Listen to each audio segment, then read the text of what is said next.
English is the dominant global language of the world. It is the language of power and control. But it is not the only language, and different people have different levels of command over the use of the same language. It is interesting to watch how this happens, often in unexpected ways. For example, by the arrival of Chinese cell phones here in Dar es Salaam, Tanzania. I recently bought the cheapest smartphone I could find, when it seemed my primary phone had been burned by excess voltage coming out of the electrical sockets in rural Tanzania. It cost about $50 brand new, and is the popular Chinese mobile phone manufacturer, Techno Mobile. But I should have listened to my Tanzanian friends though. Even the poorest Tanzanians try to stay clear of these cheap Chinese phones infiltrating the continent of Africa, and try to buy a Korean Samsung or a used iPhone instead.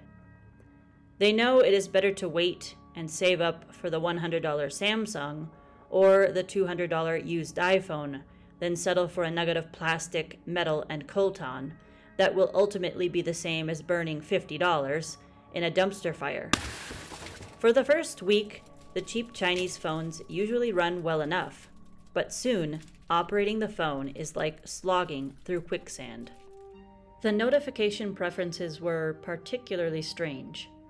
It started out with operating system updates I didn't initiate, and then I began receiving notifications for news like, shocking video, real mermaid is captured on camera doing this, and some reasons why eating plums twice a week is a good idea for your health, in a continent where plums are still an imported expatriate supermarket luxury item. Other news stories include, unbelievable, lady fell in love with a tree and got married to the tree, or the notification I received about the young man who impregnated his mother and they are now getting married, or the woman who reveals how she shared her husband with her mother. See here. Woman gives birth to twins, but one is a snake. Or 5 common foods I could eat that could cause sudden death. And man explain why he attacked a girl because her sister dumped me after receiving me to dump my wife. These are default notifications. This isn't to say phones sold in the US and Europe aren't also filled with propaganda and trash. But given my experience of living in the US and Tanzania, the amount of sheer garbage in the English language is astounding in Tanzania.